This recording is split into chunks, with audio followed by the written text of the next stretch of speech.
Scandale européen du don de sperme. Un donneur danois transmet un gène cancérigène à des dizaines d'enfants, révélant de graves failles dans la régulation.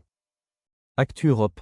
Entre 2008 et 2015, un donneur de sperme danois, porteur d'une mutation rare du gène TP53 responsable du syndrome de Lief-Roménie, a permis la naissance d'au moins 67 enfants dans 8 pays européens, dont 52 en Belgique.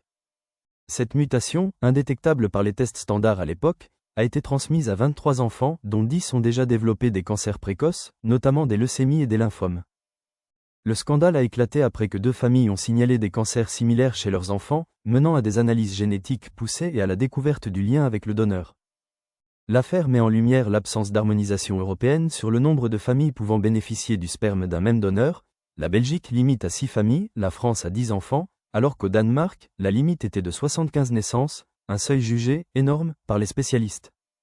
En Belgique, la règle n'a pas été respectée, et avant la création d'une base de données nationale en 2024, aucun contrôle n'empêchait un donneur d'être utilisé dans plusieurs centres, multipliant le risque de dissémination d'une maladie génétique rare.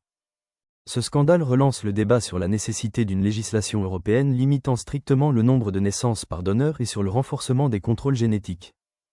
Les experts appellent à privilégier des dons nationaux et à mieux informer les familles sur les risques, tandis que les autorités sanitaires de plusieurs pays européens ont ouvert des enquêtes pour évaluer l'ampleur du phénomène et prévenir de nouveaux cas similaires.